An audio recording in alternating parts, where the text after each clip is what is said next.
Hello, Berry Patchers. I didn't tell you guys I was going live this morning, so we'll see if we have anybody join us today. I am just winging it, but somebody asked a question this morning about recruiting, and I wanted to get on here and talk a little bit about that before I go to the airport to pick up Nicole, who is my wife. We call her that. She is my assistant. She's coming in to save my life this week, and I get to go pick her up at the airport here in a little bit. So I just wanted to pop on here and talk to you a little bit about recruiting. I have a couple videos out there that share some of this information, but I'm going to go ahead and just share it again if you haven't seen it, or give you maybe an abridged version of it. But recruiting is a really hot topic, and there's a reason for that. The quickest and best way to build a strong paycheck in this industry is to build a team. There's no two ways about it, right? And congratulations, by the way, ladies. We have 13 new consultants on our team already this month, and we are tied for second place in the entire company. We're talking 150,000 consultants, and we're tied for second place. So way to go on that. So I love to have the culture of recruiting on our team, because as long as we're recruiting, I mean, sales are great.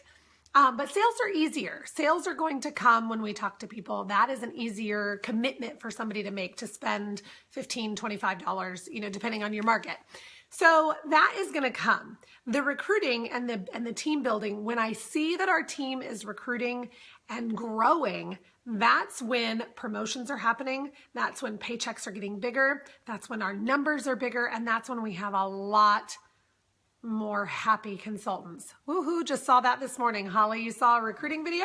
Oh, you saw that we were in second place. Yeah, it's so exciting. You guys are awesome. So recruiting is just really important when it comes to building a team and building your paycheck. And who doesn't want to join this company or join any type of adventure with a friend? I mean, that's the easiest way to start recruiting, is to talk to your friends. So one of the things that I get asked a lot is, how many recruits should I be focused on? In my fast start, I need to get one my first month and one my second month. Well, let me kind of turn around your verbiage first of all. It's easy to say, I need to get one more recruit to make my fast start, or I need to get one more recruit to have an active leg to make my rank. Coming from that place, and I know that you don't intend to feel this way, but coming from the place of, I need somebody to join my team in order to accomplish X, Y, and Z, is not going to have the same reflection on your prospects as it will if you come from a place of service. So what that looks like is, I have this little PSA video that they put out on the dashboard. So if you guys have seen this, this is a little bit of a reiteration. But the PSA stands for problem, solve, and ask. Or problem, solution, and ask. So what we want to do, coming from that place of service, is we want to find somebody who has a problem, and we want to give them that solution. And that solution is Jamberry. So just for an example, the other day I was driving through a coffee shop, shocker, and the lady at the counter was talking to me about my nails, and I'm wearing overlap. Okay. And she was like, oh my gosh, those are so cute. Where'd you get those done? And of course I'm like, oh, you could do them at home with a hairdryer. And she's like, what? So we talked about that a little bit. And she's like, oh, I just wish I had the time and the money to walk away from this job. Like, this would be great to just have the time and the ability to walk away. And I said, what are you talking about? And she's like, well, I'm a single mom. I've got 3 jobs. Like, I have to make ends meet. And immediately I was like, my ears perked up, and I'm thinking, okay, that's a problem. She's expressing it as a problem to me. I have a solution. She doesn't need to work for minimum wage at a coffee shop while she's trying to support her 3 kids. Not that there is anything wrong with that. Nothing wrong with that. But I have a solution for her where she can make so much more money with so much less effort and be able to actually be around her kids more often. I have a solution for that. So immediately I put myself in that position to say, in my head, I'm thinking, if I don't give her this opportunity, I'm doing her a disservice. I have to talk to her about it. So I did. And so one of the things you can say to someone is, is this something you want to do the rest of your life? Which obviously she already responded to me that was not something she was loving doing. Definitely where you need to come from. Not your need. That's right, Holly. She's giving me the hoorah there. So I had to come from that place of service and tell her, I have an opportunity. I look for people like you in my business every day. I want people like you who have a great attitude, who have a heart for people, who are great with customer service. You have a really great personality. I'm looking for people like you to work with every day. So I asked her, when is your next day off? I'd love to either meet you here or, take you out and meet you at for cocktails or whatever, and just talk about an opportunity I have with my company. I didn't really even talk about Jamberry. I mean, she knew that I had the wraps on, but I don't know that that really correlated with her. And so we set up that meeting, and we're going to be talking. And this was just a couple days ago. So this is just an example of that problem and the solution that I was able to give her. But the A in the PSA is that we need to ask.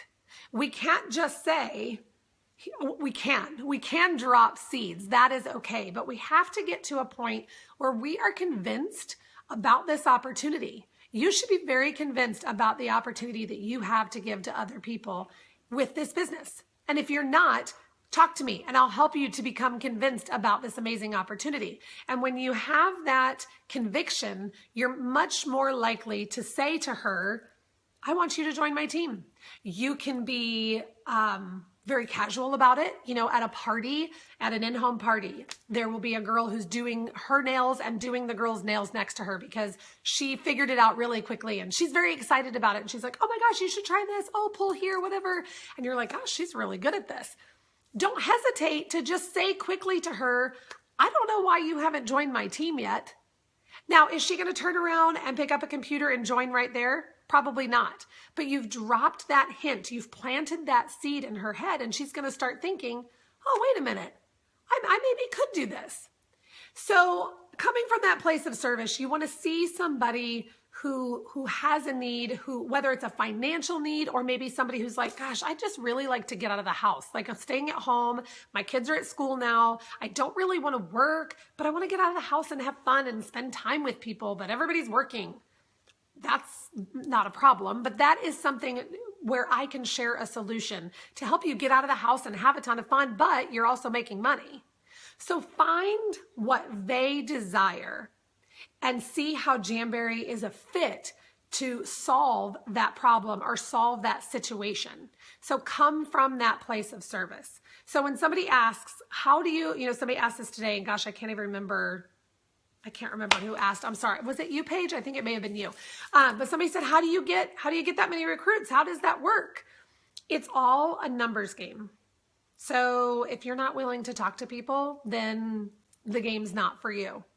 Okay? That's the hard truth. But if you're willing to talk to people, work on your verbiage, work on how you approach people, because you do have to role play and practice that. It's like CPR. If you're in a restaurant and somebody's choking and you know the Heimlich, you learned it one time, but you haven't practiced that, you're probably not going to help that person. But if you've taken the classes, you know the Heimlich, you know CPR, those muscles are just going to kick in and it's going to happen. It's going to work. It's the same thing with recruiting.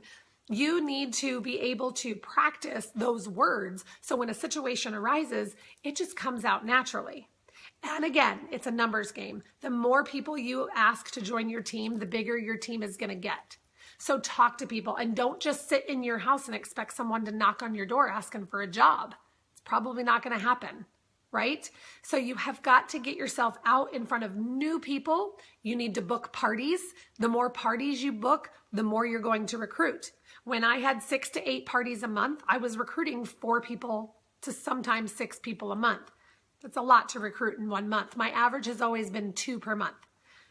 But the more parties you have and the more exposure you have to people, the more people are going to see the love you have for what you do, the excitement, the passion, and the commitment, and they're just going to be drawn to that.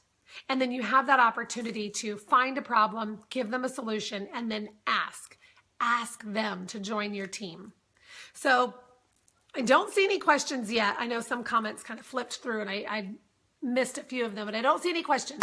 So I'm actually going to go. I need to go pick up Nicole at the airport, but I just wanted to pop in here. I told you guys that I was going to try and do this weekly, and one of the topics that you guys had asked for me to cover was recruiting.